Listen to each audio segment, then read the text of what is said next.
Hello students, ഇന്നത്തെ വീഡിയോയിൽ നമുക്ക് ബാക്കിയുള്ള രണ്ട് ടെമ്പറേച്ചർ സെൻസേഴ്സും കൂടെ ഡിസ്കസ് ചെയ്യാം. കഴിഞ്ഞ രണ്ട് വീഡിയോസിലായിട്ട് നമ്മൾ മൊത്തം 4 ടെമ്പറേച്ചർ സെൻസേഴ്സ് നമ്മൾ പഠിച്ചു. ഈ 4 എണ്ണം നമ്മൾ പഠിച്ചു. ഇനി നമുക്ക് 2 എണ്ണവും കൂടെ പഠിക്കാം. അതിലാദ്യത്തേതാണ് റേഡിയേഷൻ പൈറോമീറ്റർ. ഈ പൈറോമീറ്റർ എന്ന് പറഞ്ഞാൽ വളരെ ഹൈ ടെമ്പറേച്ചർ മെഷർ ചെയ്യുന്ന എക്യുപ്മെൻറ്റിനെയാണ് പൈറോമീറ്റർ എന്ന് പറയുന്നത്. നമ്മൾ ഇന്ന് പഠിക്കുന്ന 2 ടെമ്പറേച്ചർ സെൻസേഴ്സും പൈറോമീറ്റർ എന്ന് പറയുന്ന കാറ്റഗറിയിലുള്ളതാണ്. ആദ്യത്തെ റേഡിയേഷൻ പൈറോമീറ്ററും രണ്ടാമത് ഒപ്റ്റിക്കൽ പൈറോമീറ്ററും. ഇത് രണ്ടിൻ്റെയും ടെമ്പറേച്ചർ റേഞ്ചാണ് ഞാൻ ഇവിടെ കൊടുത്തിട്ടുള്ളത്. റേഡിയേഷൻ പൈറോമീറ്ററിന് 700 to 2000 ഡിഗ്രി സെൽഷ്യസും ഒപ്റ്റിക്കൽ പൈറോമീറ്റർ 700 to 4000 ഡിഗ്രി സെൽഷ്യസും ടെമ്പറേച്ചർ നമുക്ക് മെഷർ ചെയ്യാനായിട്ട് സാധിക്കും. അപ്പോൾ ആദ്യമായിട്ട് നമുക്ക് റേഡിയേഷൻ പൈറോമീറ്റർ നമുക്ക് ഡിസ്കസ് ചെയ്യാം. ഈ റേഡിയേഷൻ പൈറോമീറ്ററിൻ്റെ വർക്കിംഗ് പ്രിൻസിപ്പിൾ എന്ന് പറയുന്നത് നമ്മുടെ ഈ 4ാമത്തെ പോയിന്റിലുള്ളതാണ്. By measuring change in radiated energy as a result of change in temperature. അതായത് ടെമ്പറേച്ചർ ചേഞ്ച് ചെയ്യുന്നതനുസരിച്ച് ആ റേഡിയേറ്റഡ് എനർജി, അതായത് ആ ഹോട്ട് ബോഡിയിൽ നിന്ന് എമിറ്റ് ചെയ്യുന്ന ഇലക്ട്രോ മാഗ്നറ്റിക് എനർജിക്ക് വേരിയേഷൻ ഉണ്ടാകും. അതായത് വളരെ ഹൈ ടെമ്പറേച്ചർ ആണെങ്കിൽ കൂടുതൽ ഇലക്ട്രോ മാഗ്നറ്റിക് എനർജി ആയിരിക്കും എമിറ്റ് ചെയ്തുകൊണ്ടിരിക്കുന്നത്. അതായത് വളരെ ഹൈ റേഡിയൻ്റ് എനർജി എമിറ്റ് ചെയ്തുകൊണ്ടിരിക്കും വളരെ ഹൈ ടെമ്പറേച്ചർ ആണെങ്കിൽ. ആ റേഡിയൻ്റ് എനർജി നമ്മൾ മെഷർ ചെയ്തെടുക്കാൻ സാധിച്ചാൽ അതിനെ ബേസ് ചെയ്ത് ടെമ്പറേച്ചർ എത്രയാണെന്ന് നമുക്ക് കാൽക്കുലേറ്റ് ചെയ്തെടുക്കാനായിട്ട് സാധിക്കും. അപ്പോൾ ആ എമിറ്റ് ചെയ്യുന്ന ആ റേഡിയൻ്റ് എനർജി, ആ ഇലക്ട്രോ മാഗ്നറ്റിക് എനർജിയാണ് നമ്മൾ മെഷർ ചെയ്തെടുക്കുന്നത്. അപ്പോൾ ആ പ്രിൻസിപ്പിൾ ഉപയോഗിച്ചാണ് നമ്മുടെ ഈ റേഡിയേഷൻ പൈറോമീറ്റർ വർക്ക് ചെയ്യുന്നത്. ഈ റേഡിയേഷൻ പൈറോമീറ്റർ അല്ലെങ്കിൽ ഈ ഒപ്റ്റിക്കൽ പൈറോമീറ്ററിൻ്റെ ഈ രണ്ടിൻ്റെയും ഏറ്റവും വലിയ അഡ്വാൻറ്റേജ് എന്തെന്ന് പറഞ്ഞാൽ ആ ഹോട്ട് ബോഡിയായിട്ട് ഫിസിക്കൽ കോണ്ടാക്റ്റിൽ വരണ്ട എന്നുള്ളതാണ്. നമ്മൾ മുന്നേ പഠിച്ചതിലെല്ലാം ഈ ടൈപ്പിലായിരുന്നാലും തെർമിസ്റ്റർ ആയിരുന്നാലും RDT ആയിരുന്നാലും RTD ആയിരുന്നാലും എല്ലാത്തിലും നമ്മുടെ ഹോട്ട് ബോഡിയായിട്ട് വളരെ ക്ലോസ് കോണ്ടാക്റ്റ് വേണം. ഫിസിക്കൽ കോണ്ടാക്റ്റ് ഉണ്ടെങ്കിൽ മാത്രമേ ടെമ്പറേച്ചർ മെഷർ ചെയ്യാനായിട്ട് സാധിക്കുകയുള്ളൂ. പക്ഷേ ഇതിലാണെങ്കിൽ ഫിസിക്കൽ കോണ്ടാക്റ്റ് അല്ലെങ്കിൽ ആ ഹോട്ട് ബോഡിയെ ടച്ച് ചെയ്യേണ്ട ആവശ്യമില്ല. അല്ലാതെ കുറച്ച് ഡിസ്റ്റൻസിലുള്ള ഒബ്ജക്റ്റിന്, ഒരുപാട് ഡിസ്റ്റൻസ് മാറിയിരിക്കുന്ന ഒബ്ജക്റ്റിൻ്റെ തന്നെ ടെമ്പറേച്ചർ മെഷർ ചെയ്യാനായിട്ട് സാധിക്കും. അപ്പോഴും ശ്രദ്ധിക്കുക, വളരെ ഹൈ ടെമ്പറേച്ചറെ നമുക്ക് മെഷർ ചെയ്യാനായിട്ട് സാധിക്കുകയുള്ളൂ. അല്ലാതെ റൂം ടെമ്പറേച്ചറിലുള്ള എക്യുപ്മെൻസിൻ്റെ ഒന്നും ഹോട്ട് ബോഡിയുടെ ഒന്നും ടെമ്പറേച്ചർ അല്ല മെഷർ ചെയ്യുന്നത്. വളരെ ഹൈ ടെമ്പറേച്ചറിലുള്ള ബോഡിയുടെ ടെമ്പറേച്ചറാണ് മെഷർ ചെയ്യുന്നത്. അതുകൊണ്ട് തന്നെ ഒരുപാട് ഡിസ്റ്റൻസിൽ ഉപയോഗിച്ച് ഡിസ്റ്റൻ്റ് ആയിട്ടുള്ള ഡിവൈസസിൻ്റെ അല്ലെങ്കിൽ ഹോട്ട് ബോഡിയുടെ ടെമ്പറേച്ചർ മെഷർ ചെയ്യാനായിട്ട് സാധിക്കും. ഇവിടെ സംഭവിക്കുന്നത് എന്തെന്ന് വെച്ചാൽ നമുക്ക് ഈ റേഡിയേഷൻ പൈറോമീറ്റർ ഡിസ്കസ് ചെയ്യാം. തിയററ്റിക്കലി പറയുന്നത് ഈ ഹോട്ട് ബോഡി, അതായത് വളരെ ഹൈ ടെമ്പറേച്ചറിലുള്ള ബോഡി ആണെങ്കിൽ അതിൽ നിന്ന് ഇലക്ട്രോ മാഗ്നറ്റിക് വേവ്സ് എമിറ്റ് ചെയ്യും, അതായത് റേഡിയൻ്റ് എനർജി എമിറ്റ് ചെയ്യും. ആ എനർജി ഉപയോഗിച്ചാൽ ആ എനർജി എന്ന് പറയുന്നത്, ആ വേവ്സ് എന്ന് പറയുന്നത് ആ ടെമ്പറേച്ചർ, ആ ഹോട്ട് ബോഡിയുടെ ടെമ്പറേച്ചറിന് പ്രൊപ്പോർഷനേറ്റ് ആയിരിക്കും. വളരെ ഹൈ ടെമ്പറേച്ചർ ആയിട്ടുള്ള മെയിൻറ്റെയിൻ ചെയ്തിരിക്കുന്ന ബോഡി ആണെങ്കിൽ അത്രത്തോളം ഹൈ റേഡിയൻ്റ് എനർജി, അത്ര ഹൈ ഇലക്ട്രോ മാഗ്നറ്റിക് എനർജി അതിൽ നിന്ന് എമിറ്റ് ആവും എന്നാണ് തിയററ്റിക്കലി പറയുന്നത്. അപ്പോൾ ഈ എനർജിയെ അബ്സോർബ് ചെയ്ത് അതിന് മെഷർ ചെയ്തെടുക്കാനായിട്ട് സാധിച്ചാൽ അതിന് ബേസ് ചെയ്ത് ടെമ്പറേച്ചർ എത്രയാണെന്ന് കാൽക്കുലേറ്റ് ചെയ്യാനായിട്ട് സാധിക്കും. ഇതിൽ നമ്മൾ ഈ റേഡിയേഷൻ പൈറോമീറ്റർ എന്ന് പറയുന്നത് ഈ ഒരു പോർഷനെയാണ് ആക്ച്വലായിട്ടുള്ള എക്യുപ്മെൻ്റ് എന്ന് പറയുന്നത്. ഇത് ഒരു ഹോട്ട് ബോഡിയാണ്, കുറച്ച് ഡിസ്റ്റൻസ് മാറിയിരിക്കുന്ന, ഒരുപാട് ഡിസ്റ്റൻസ് മാറിയിരിക്കുന്ന ഒരു ഹോട്ട് ബോഡിയാണ്. ഇത് മേ ബി എന്തെങ്കിലും ഫർണസോ അല്ലെങ്കിൽ എന്തെങ്കിലും കമ്പസ്റ്റിംഗ് ചേമ്പറോ അങ്ങനത്തെ എന്തെങ്കിലും വളരെ ഹൈ ടെമ്പറേച്ചറിലുള്ള ഒരു ഹോട്ട് ബോഡി ആയിരിക്കും. നമുക്ക് തൊട്ട് അതിൻ്റെ ടെമ്പറേച്ചർ മെഷർ ചെയ്യാനായിട്ട് സാധിക്കത്തില്ല. 2000 ഡിഗ്രി സെൽഷ്യസിലൊക്കെ ഇരിക്കുന്ന ബോഡി ആണെങ്കിൽ അതിൽ തൊട്ട് മെഷർ ചെയ്യാൻ നിന്നാൽ ചിലപ്പോൾ ആ എക്യുപ്മെൻറ്റ് ചിലപ്പോൾ കത്തിപ്പോയെന്നൊക്കെ ഇരിക്കും. അപ്പോൾ അതുകൊണ്ട് ഫിസിക്കൽ കോൺടാക്റ്റ് ഇല്ലാതെ തന്നെ വളരെ ദൂരെ ഉള്ള എക്യുപ്മെൻസിൻ്റെ ടെമ്പറേച്ചർ നമുക്ക് മെഷർ ചെയ്തെടുക്കാനായിട്ട് സാധിക്കും. Excuse me. ഓക്കെ, അപ്പോൾ ഇവിടെ ഇപ്പോൾ നടക്കുന്നത് എന്തെന്ന് വെച്ചാൽ, ഇവിടെ ഈ ഹോട്ട് ബോഡി ഉണ്ട്. ആ ഹോട്ട് ബോഡി വളരെ ഹൈ ടെമ്പറേച്ചർ ആയതുകൊണ്ട് അതിൽ നിന്ന് ഇലക്ട്രോ മാഗ്നറ്റിക് വേവ്സ് എമിറ്റ് ചെയ്യും, റേഡിയൻ്റ് എനർജി എമിറ്റ് ചെയ്യും. അതെല്ലാം ഒരു ചെറിയൊരു മിറർ ഉപയോഗിച്ച്, ഇവിടെ തെർമോ കപ്പിളുണ്ട്, അതിലേക്ക് ഫോക്കസ് ചെയ്യും. ചെറിയൊരു മിറർ കാണും ഈ എക്യുപ്മെൻറ്റിൽ. ആ മിറർ ഉപയോഗിച്ച് ഒരു തെർമോ കപ്പിളിലേക്ക് ഫോക്കസ് ചെയ്യും. ഈ തെർമോ കപ്പിളിൻ്റെ വർക്കിംഗ് എന്താണ് നമ്മൾ ആക്ച്വലി പഠിച്ചല്ലോ. ഇതിൽ തന്നെ നമ്മൾ പഠിച്ചു, ഈ വീഡിയോ നമ്മൾ പഠിച്ചു.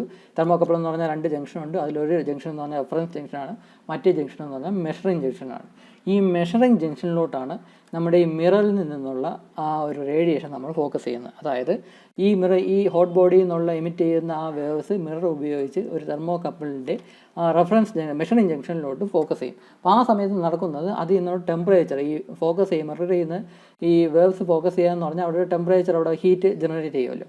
അപ്പം ഈ ഹോട്ട് ബോഡിയുടെ ആ ടെമ്പറേച്ചറിന് പ്രൊപ്പോർഷനേറ്റ് ആയിട്ടായിരിക്കും ഇതിൽ നിന്നുള്ള എമിറ്റ് ചെയ്യുന്ന റേഡിയൻ്റ് എനർജി അതിൻ്റെ മിറർ ഉപയോഗിച്ച് ആ തെർമോകപ്പിളിലെ ആ മെഷറിംഗ് ജംഗ്ഷനിലോട്ട് ഫോക്കസ് ചെയ്യും. അത് പ്രകാരം ആ മെഷറിംഗ് ജംഗ്ഷനിൽ ഒരു ടെമ്പറേച്ചർ ഫോം ചെയ്യും.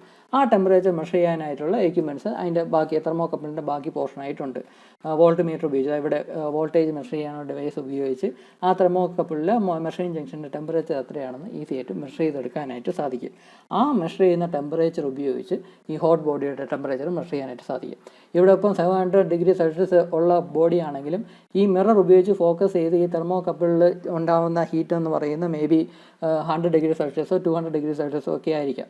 അപ്പം അതിൽ നിന്ന് കിട്ടുന്ന ഔട്ട്പുട്ടും ഈ ഹോട്ട് ബോഡിയും ഈ എക്യുപ്മെൻറ്റും തമ്മിലുള്ള ഡിസ്റ്റൻസും എല്ലാം നമ്മൾ ബേസ് ചെയ്ത് ഈ ഹോട്ട് ബോഡിയുടെ ടെമ്പറേച്ചർ എത്രയാണെന്ന് കാൽക്കുലേറ്റ് ചെയ്യാനായിട്ട് സാധിക്കും.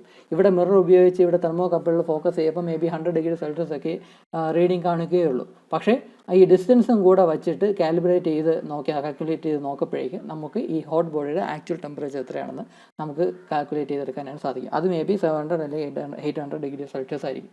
അപ്പോൾ ആക്ച്വലി റേഡിയേഷൻ ബയോമീറ്റർ എന്ന് പറഞ്ഞാൽ അതിൻ്റെ അതിൻ്റെ ബേസ് എന്ന് പറയുന്നത് തെർമോകപ്പിൾ തന്നെയാണ്. ആ തെർമോകപ്പിളിൻ്റെ ഈ മെഷറിംഗ് ജംഗ്ഷനിലോട്ടാണ് ഒരു മിറർ ഉപയോഗിച്ച് ഈ റേഡിയൻ്റ് എനർജി ഫോക്കസ് ചെയ്യുന്നത്.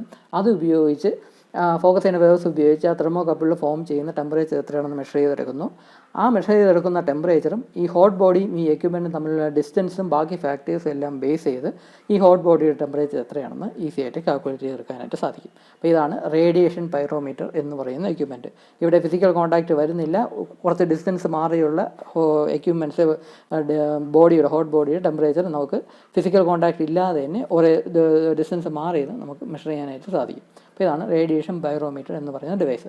ശ്രദ്ധിക്കുക, അതിൻ്റെ റേഞ്ച് എന്ന് പറയുന്നത് 700 degree Celsius to 2000 degree Celsius ആണ്. അത് അല്ലാതെ വളരെ റൂം ടെമ്പറേച്ചറിലുള്ള അല്ലെങ്കിൽ സാധാ 100 ഡിഗ്രി സെൽഷ്യസിലുള്ള ബോഡിയുടെ ടെമ്പറേച്ചർ ഒന്ന് മെഷർ ചെയ്യാനായിട്ട് ഉപയോഗിക്കുന്ന ഡിവൈസ് അല്ല റേഡിയേഷൻ ബയോമീറ്റർ. വളരെ ഹൈ ടെമ്പറേച്ചറിലുള്ള ബോഡി, കാരണം അത്ര ഹൈ ടെമ്പറേച്ചറിൽ ഉള്ള ബോഡിയിൽ നിന്ന് മാത്രമേ അത്രത്തോളം റേഡിയൻ്റ് എനർജി എമിറ്റ് ആവത്തുള്ളൂ. അപ്പോൾ എന്നാലേ അതിനെ മിറർ ഉപയോഗിച്ച് ഫോക്കസ് ചെയ്ത് തെർമോകപ്പിളിലോട്ട് ഫോക്കസ് ചെയ്യാൻ സാധിക്കുകയുള്ളൂ. അപ്പോൾ അങ്ങനത്തെ ഹൈ ടെമ്പറേച്ചർ മെഷർ ചെയ്യാനുള്ള ആ സിറ്റുവേഷനാണ്, ആ ആപ്ലിക്കേഷനിലാണ് ഈ റേഡിയേഷൻ പൈറോമീറ്റർ എല്ലാം ഉപയോഗിക്കുന്നത്. ഇത് ഒരു ടൈപ്പ്. ഇനി അടുത്ത ടൈപ്പ് എന്ന് പറഞ്ഞാൽ ഒപ്റ്റിക്കൽ പൈറോമീറ്റർ ആണ്. ഇതിൻ്റെ ഒപ്റ്റിക്കൽ പൈറോമീറ്റർ, ഒപ്റ്റിക്കൽ എന്ന് പറയുന്ന പ്രിൻസിപ്പിൾ ഉപയോഗിച്ചാണ് ഇതിൽ ടെമ്പറേച്ചർ മെഷർമെൻറ്റ് നടക്കുന്നത്. ഇതിൽ 700 to 4000 ഡിഗ്രി സെൽഷ്യസ് വരെയുള്ള ടെമ്പറേച്ചർ നമുക്ക് മെഷർ ചെയ്യാനായിട്ട് സാധിക്കും. അത്ര ഹൈ ടെമ്പറേച്ചർ നമുക്ക് മെഷർ ചെയ്യാനായിട്ട് സാധിക്കും. ഇവിടെ ഇതാണ് എക്യുപ്മെൻ്റ് എന്ന് പറയുന്നത്. ഈ ഒരു ഡിവൈസിൽ ഒരുപാട് ചെറിയ എലമെൻറ്റ്സ് ഉണ്ട്.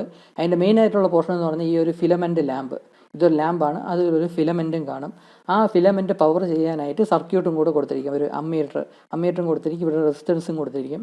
ഈ റെസിസ്റ്റൻസ് വേരി ചെയ്യുന്നതനുസരിച്ച് ഈ ബൾബിൽ നിന്നുള്ള ലൈറ്റിൻ്റെ ബ്രൈറ്റ്നസ് നമുക്ക് കൺട്രോൾ ചെയ്യാനായിട്ട് സാധിക്കും. അത് ഈ മെഷർ ചെയ്യുന്ന ആ ആൾ തന്നെയായിരിക്കും ഇതിൻ്റെ ഈ ബൾബിലോട്ടുള്ള ഈ പവർ, അതായത് എത്രത്തോളം കറണ്ട് ഈ ബൾബിലോട്ട് പോകണം എന്ന് കൺട്രോൾ ചെയ്യുന്നത്. അത് റെസിസ്റ്റൻസ് വേരി ചെയ്താണ് അത് കൺട്രോൾ ചെയ്യുന്നത്. ആ റെസിസ്റ്റൻസ് വേരി ചെയ്യാനുള്ള പോർഷൻ ഇവിടെ കാണും.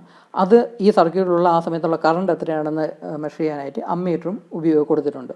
അപ്പോൾ ഈ വേരിയബിൾ റെസിസ്റ്റൻസ് ഉപയോഗിച്ച് ഈ ബൾബിലേക്കുള്ള കറണ്ട് നമുക്ക് കൺട്രോൾ ചെയ്യാം, അതിൻ്റെ ബ്രൈറ്റ്നസ് നമുക്ക് കൺട്രോൾ ചെയ്യാം. ഇതാണ് ഹോട്ട് ബോഡി എന്ന് പറയുന്നത്. ഇത് കുറച്ച് ഡിസ്റ്റൻസ് മാറിയായിരിക്കും ഇരിക്കുന്നത്, വളരെ ഹൈ ടെമ്പറേച്ചറിലുള്ള ബോഡി ആയിരിക്കും. അതിൻ്റെ ടെമ്പറേച്ചറാണ് നമുക്ക് മെഷർ ചെയ്യേണ്ടത്. ഈ ഹോട്ട് ബോഡിയുടെ ടെമ്പറേച്ചറാണ് മെഷർ ചെയ്യേണ്ടത്. ഈ എൻഡിൽ നിന്നായിരിക്കും നോക്കേണ്ട ആൾ, അതായത് മെഷർ ചെയ്യാനുള്ള ആൾ നോക്കുന്നത്. ഇത് കണ്ണാണെന്ന് പറയാം. ഇവിടെ റെഡ് ഗ്ലാസ് ഉണ്ട്, അത് കണ്ണിന് ഐസിനെ പ്രൊട്ടക്റ്റ് ചെയ്യാനൊക്കെ ആയിട്ടാണ് റെഡ് ഗ്ലാസ് വെച്ചിട്ടുള്ളത്. പിന്നെ ഒരു ഐ പീസ്, ഒരു ലെൻസ് പോലത്തെ ഒരു ഗ്ലാസ് പീസ് ഇവിടെ കൊടുത്തിട്ടുണ്ട്. അതിലൂടെയാണ് നോക്കുന്നത്. ഈ ഇൻസ്ട്രുമെൻ്റ് ഉപയോഗിക്കുന്ന ആൾ, അതായത് മെഷർ ചെയ്യുന്ന ആൾ നോക്കുന്നത് ഇതുവഴിയാണ്. ഇവിടെ നിന്ന് ഈ ഡയറക്ഷനിലോട്ടായിരിക്കും നോക്കുന്നത്. അപ്പം ആ നോക്കുന്ന ആൾ നോക്കുമ്പോൾ ഈ ലാമ്പ് വഴി, ഈ ലെൻസ് വഴി ആണ് ഈ ഹോട്ട് ബോഡിയെ വ്യൂ ചെയ്യുന്നത്. ഇവിടെ സംഭവിക്കുന്നതെന്ന് വെച്ചാൽ ഈ ഹോട്ട് ബോഡി എന്ന് പറഞ്ഞാൽ വളരെ ഹൈ ടെമ്പറേച്ചറിലായിരിക്കും ഉള്ളത്. വളരെ ഹൈ ടെമ്പറേച്ചറിലുള്ള ബോഡിയുടെ കളർ, അതിൻ്റെ സർഫസിൻ്റെ കളർ ഉപയോഗിച്ചാണ് അതിൻ്റെ ടെമ്പറേച്ചർ എത്രയാണെന്ന് മെഷർ ചെയ്തെടുക്കുന്നത്. അതുകൊണ്ടാണ് ഈ ഒപ്റ്റിക്കൽ പൈറോമീറ്റർ എന്ന് പറയുന്നത്. ഈ ഹോട്ട് ബോഡിയുടെ സർഫസിലുള്ള കളർ ഏതാണെന്ന് മനസ്സിലാക്കിയാണ് അതിനെ ആ കളർ ബേസ് ചെയ്താണ് ആ ബോഡിയുടെ ടെമ്പറേച്ചർ എത്രയാണെന്ന് മനസ്സിലാക്കുന്നത്. വളരെ ഹൈ ടെമ്പറേച്ചറിലുള്ള ബോഡി ആണെങ്കിൽ ഒരു റെഡിഷ് കളറായിരിക്കും. അത് എത്ര ചിലപ്പോൾ ഇംഗ്ലീഷ് ആദ്യം ഒരു ഡാർക്ക് റെഡ് ആയിരിക്കും, പിന്നെ അത് ഒരു ഓറഞ്ചിഷ് കളറാകും, പിന്നെ അത് വൈറ്റ് കളറിലോട്ട് മാറിക്കൊണ്ടിരിക്കും ആ ടെമ്പറേച്ചർ കൂടുന്തോറും. അങ്ങനെയാണ് സാധാരണ ഹോട്ട് ബോഡിയുടെ ടെമ്പറേച്ചറിൻ്റെ വേരിയേഷൻ അനുസരിച്ച് കളർ മാറുന്നത്. അപ്പോൾ ഈ കളറിന് മാറുന്ന അനുസരിച്ച് അതിൻ്റെ ടെമ്പറേച്ചർ എത്രയാണെന്ന് കാൽക്കുലേറ്റ് ചെയ്തെടുക്കാനാകും. അങ്ങനെയാണ് ഈ ഡിവൈസ് വർക്ക് ചെയ്യുന്നത്. ഇവിടെ സംഭവിക്കുന്നത് എന്തെന്ന് വെച്ചാൽ, ഒബ്ജക്റ്റീവ് എന്തെന്ന് വെച്ചാൽ ഈ ഇവിടെ കൂടെ നോക്കുന്ന ഈ ഡയറക്ഷനിലോട്ടാണ് നോക്കുന്നത്. ഇൻസ്ട്രുമെൻ്റ് ഉപയോഗിക്കുന്ന ആൾ ഇവിടെ നിന്നാണ് നോക്കുന്നത്. നോക്കുമ്പോൾ അയാൾ ഈ ഫിലമെൻറ്റിൽ കൂടെ ഈ ലെൻസിൽ കൂടെയാണ് ഈ ഹോട്ട് ബോഡി വ്യൂ ചെയ്യുന്നത്. ഈ ഹോട്ട് ബോഡിയുടെ കളറും ഈ ലാമ്പിലുള്ള ഫിലമെൻറ്റിൻ്റെ കളറും ഈക്വൽ ആക്കണം. അതാണ് ആ ഡിവൈസ് ഉപയോഗിക്കുന്ന ആളുടെ മെയിൻ ജോബ് എന്ന് പറഞ്ഞാൽ. അതായത് ഈ റെസിസ്റ്റൻസ് വേരി ചെയ്ത് ഇതിൻ്റെ ബ്രൈറ്റ്നസ് കൺട്രോൾ ചെയ്ത് ഈ ഫിലമെൻറ്റിൻ്റെയും ഈ ഹോട്ട് ബോഡിയുടെയും കളർ ഏകദേശം സെയിം ആക്കണം. ഈ ഫിലമെൻറ്റിൻ്റെയും ഹോട്ട് ബോഡിയുടെയും കളർ സെയിം ആക്കുമ്പോൾ സത്യം പറഞ്ഞാൽ പിന്നെ ഈ ഫിലമെൻറ്റ് കാണാനൊക്കത്തില്ല, ഈ ഹോട്ട് ബോഡി മാത്രമേ കാണത്തുള്ളൂ. കാരണം ഹോട്ട് ബോഡിയുടെയും ഫിലമെൻറ്റിൻ്റെയും കളർ സെയിം ആയാൽ പിന്നെ ഫിലമെൻറ്റ് കാണാൻ പറ്റത്തില്ലല്ലോ. അയാൾ ഇങ്ങനെ നോക്കുമ്പം ഈ ഫിലമെൻറ്റ് എന്ന ആ ഭാഗം കാണാനൊക്കത്തില്ല, കളർ ഏകദേശം സെയിം ആകുമ്പോഴേക്കും. അയാളുടെ ഒബ്ജക്റ്റീവ് എന്തെന്ന് പറഞ്ഞാൽ ഇവിടെ ഈ റെസിസ്റ്റൻസ് വേരി ചെയ്ത് ഈ ഫിലമെൻറ്റ് ഈ ബൾബിൻ്റെ ബ്രൈറ്റ്നസ് കൺട്രോൾ ചെയ്ത് ഈ ഫിലമെൻറ്റിൻ്റെ കളറും ഈ ഹോട്ട് ബോഡിയുടെ കളറും ഈക്വൽ ആക്കണം, സെയിം ആക്കണം. അങ്ങനെ സെയിം ആവുന്ന സമയത്ത് ഈ സർക്യൂട്ടിലുള്ള കറണ്ട് എത്രയാണെന്ന് മെഷർ ചെയ്യാനാണ് ഈ അമ്മീറ്റർ ഉപയോഗിച്ചിട്ടുള്ളത്. ആ അമ്മീറ്റർ ഉപയോഗിച്ച് കറണ്ട് എത്രയാണെന്ന് മെഷർ ചെയ്യുന്നു. ആ കറണ്ടിന് പ്രൊപ്പോർഷനേറ്റ് ആയിട്ട് ടെമ്പറേച്ചർ എത്രയാണെന്ന് നമുക്ക് ഈസി ആയിട്ട് കാൽക്കുലേറ്റ് ചെയ്തെടുക്കാനൊക്കും. അതായത് വളരെ റെഡ് കളറിലുള്ള ബോഡി ആണെങ്കിൽ ഇതിൻ്റെ ബ്രൈറ്റ്നസ് കൺട്രോൾ ചെയ്ത് ഈ ഫിലമെൻറ്റിൻ്റെ കളറും ആ എക്സാക്റ്റ് ആ റെഡ് തന്നെ ആക്കും. അതായത് ഇയാൾ ഇങ്ങനെ നോക്കുമ്പോഴേക്കും ഈ ഫിലമെൻറ്റ് കാണാൻ പറ്റാത്ത രീതിയിൽ, കാരണം ഇതിൻ്റെ കളറും ഇതിൻ്റെ ഹോട്ട് ബോഡിയുടെ കളറും സെയിം ആവുകയാണെങ്കിൽ പിന്നെ നമുക്ക് ഡിസ്റ്റിങ്വിഷ് ചെയ്യാൻ പറ്റത്തില്ലല്ലോ ഈ ഫിലമെൻറ്റ് ഏതാണ്. അത് വളരെ തിന്നായിട്ടുള്ള ഒരു മെമ്പറൈനാണ് ഈ ഫിലമെൻ്റ് എന്ന് പറയുന്നത്. അപ്പം അതുകൊണ്ട് കളർ സെയിം ആവുമ്പോഴത്തേക്കും നമുക്ക് ഈ ഫിലമെൻറ്റ് നേക്കടായോണ്ട് കാണാൻ പറ്റത്തില്ല എന്ന അവസ്ഥയിൽ വരും. അപ്പോൾ ആ സമയത്ത് ഈ സർക്യൂട്ടിലൂടെ പോകുന്ന കറണ്ട് എത്രയാണെന്ന് മെഷർ ചെയ്തെടുക്കുക, അമ്മീറ്റർ ഉപയോഗിച്ച് മെഷർ ചെയ്തെടുക്കുക. ആ മെഷർ ചെയ്ത് കിട്ടുന്ന ആ കറണ്ടിൽ നിന്നും ഈ ഹോട്ട് ബോഡിയുടെ ടെമ്പറേച്ചർ എത്രയാണെന്ന് മനസ്സിലാക്കാനായിട്ട് സാധിക്കും. ഈ ഹോട്ട് ബോഡിയുടെ ടെമ്പറേച്ചർ കൂടുന്തോറും അതൊരു ഓറഞ്ചിഷ് കളറായിട്ട് വരും. അപ്പോൾ അതിന് കറസ്പോണ്ടിങ് ആയിട്ട് ഈ ബ്രൈറ്റ്നസ് വേരി ചെയ്ത് ആ ഓറഞ്ചിഷ് കളർ തന്നെ ഈ ഫിലമെൻറ്റിനും എത്തിക്കാനായിട്ട് ശ്രമിക്കും. ആ സമയത്ത് ഈ സർക്യൂട്ടിലുള്ള കറണ്ട് എത്രയാണെന്ന് അമ്മീറ്ററിലൂടെ മെഷർ ചെയ്തെടുക്കാൻ സാധിച്ചാൽ അതുവഴി ഈ ഹോട്ട് ബോഡിയുടെ ടെമ്പറേച്ചർ എത്രയാണെന്ന് ഈസി ആയിട്ട് കാൽക്കുലേറ്റ് ചെയ്യാനായിട്ട് സാധിക്കും. ഈ ഒപ്റ്റിക്കൽ പൈറോമീറ്ററിൻ്റെ വർക്കിംഗ് എങ്ങനെയെന്ന് പറഞ്ഞാൽ, ഈ ഇവിടെ ഒരു ഫിലമെൻറ്റ് ലാമ്പുണ്ട്, അതിൻ്റെ ഫിലമെൻറ്റിൻ്റെ കളറും ഈ ഹോട്ട് ബോഡിയുടെ കളറും ഈക്വൽ ആവുന്ന രീതിയിൽ ഈ സർക്യൂട്ടിൻ്റെ റെസിസ്റ്റൻസ് ചേഞ്ച് ചെയ്യുക. അങ്ങനെ ഈക്വൽ ആവുന്ന സമയത്ത് ഈ സർക്യൂട്ടിലുള്ള കറണ്ട് എത്രയാണെന്ന് മെഷർ ചെയ്തെടുത്താൽ ഈ ഹോട്ട് ബോഡിയുടെ ടെമ്പറേച്ചർ നമുക്ക് കാൽക്കുലേറ്റ് ചെയ്തെടുക്കാനായിട്ട് സാധിക്കും. അപ്പോൾ ഇങ്ങനെയാണ് ഒപ്റ്റിക്കൽ പൈറോമീറ്ററിൻ്റെ വർക്കിംഗ്. അപ്പോൾ ഇവിടെയും ഫിസിക്കൽ കോൺടാക്റ്റ് വരുന്നില്ല, ഹോട്ട് ബോഡിയായിട്ട് ഫിസിക്കൽ കോൺടാക്റ്റ് വരുന്നില്ല. ഒരുപാട് ദൂരെയുള്ള ഒരു ഹോട്ട് ബോഡിയുടെ ടെമ്പറേച്ചറാണ് മെഷർ ചെയ്തെടുക്കുന്നത്. അപ്പോഴും വളരെ ഹൈ ടെമ്പറേച്ചറിലുള്ള ഹോട്ട് ബോഡിയുടെ ടെമ്പറേച്ചറാണ് മെഷർ ചെയ്തെടുക്കുന്നത്. റൂം ടെമ്പറേച്ചറിലോ അല്ലെങ്കിൽ 100 to 200 ഡിഗ്രി സെൽഷ്യസിലുള്ള ഹോട്ട് ബോഡി ടെമ്പറേച്ചർ അല്ല മെഷർ ചെയ്തെടുക്കുന്നത്. മിനിമം 700 എങ്കിലും വേണം. 700 to 4000 ഡിഗ്രി സെൽഷ്യസ് വരെയുള്ള ഹോട്ട് ബോഡിയുടെ ടെമ്പറേച്ചർ നമുക്ക് ഈ ഒപ്റ്റിക്കൽ പൈറോമീറ്റർ വഴി കാൽക്കുലേറ്റ് ചെയ്തെടുക്കാനായിട്ട് മെഷർ ചെയ്തെടുക്കാനായിട്ട് സാധിക്കും. അപ്പോൾ ഇതാണ് ഒപ്റ്റിക്കൽ പൈറോമീറ്റർ. എക്സാമിന് ഈ ഒരു ഫിഗർ വരയ്ക്കുക, ഈ പാർട്സ് മാർക്ക് ചെയ്യുക, എന്നിട്ട് എക്സ്പ്ലനേഷൻ എഴുതുക. ഈ ഫിഗർ കറക്റ്റായിട്ട് വരയ്ക്കുമ്പോൾ തന്നെ നിങ്ങൾക്ക് ഏകദേശം മാർക്ക് അവിടെ വീഴും. കാരണം ഇതിൻ്റെ വർക്കിംഗ് അറിയാവുന്ന ആൾക്ക് ഈ ഫിഗർ വരച്ച് കഴിഞ്ഞാൽ പിന്നെ വർക്കിംഗ് എഴുതാൻ വളരെ ഈസിയാണ്. അപ്പോൾ അതുകൊണ്ട് തന്നെ വാല്യൂ ചെയ്യുന്ന ആൾ ഈ ഫിഗർ കണ്ടു കഴിഞ്ഞാൽ അപ്പം തന്നെ മാർക്ക് അങ്ങ് ഇടും. അപ്പം ഫിഗർ കറക്റ്റായിട്ട് നീറ്റായിട്ട് വരയ്ക്കുക, എന്നിട്ട് അതിൻ്റെ കമ്പോണൻസ്, ഓരോ കമ്പോണൻസിൻ്റെയും പർപ്പസ് എന്താണെന്ന് എഴുതി അതിൻ്റെ വർക്കിംഗ് കൂടെ എഴുതുക. അപ്പോൾ ഇത്രയാണ് ഈ ഒപ്റ്റിക്കൽ പൈറോമീറ്റർ എന്ന് പറയുന്ന ടെമ്പറേച്ചർ സെൻസറിൻ്റെ വർക്കിംഗ്. അപ്പോൾ നമ്മൾ ഏകദേശം 6 ടെമ്പറേച്ചർ സെൻസേഴ്സിൻ്റെ വർക്കിംഗ് പഠിച്ചു. ആദ്യത്തേത് ഒഴിച്ച്, അതായത് ഗ്ലാസ് തെർമോമീറ്റർ എന്ന് പറയുന്ന ഈ ഒരു സെറ്റപ്പ് ഒഴിച്ച് ബാക്കിയെല്ലാം ഇമ്പോർട്ടൻ്റ് ആണ്, എക്സാമിന് ചോദിക്കാൻ സാധ്യതയുള്ളതാണ്. അപ്പോൾ ഇത്രയാണ് ടെമ്പറേച്ചർ സെൻസേഴ്സ് എന്ന് പറയുന്നത്. അടുത്ത വീഡിയോ നമുക്ക് വേറെ ഒരു ക്വാണ്ടിറ്റി മെഷർ ചെയ്യുന്ന സെൻസേഴ്സിനെ പറ്റി പഠിക്കാം. അപ്പോൾ ഈ വീഡിയോയിൽ ഇത്രയേ ഉള്ളൂ. Thank you.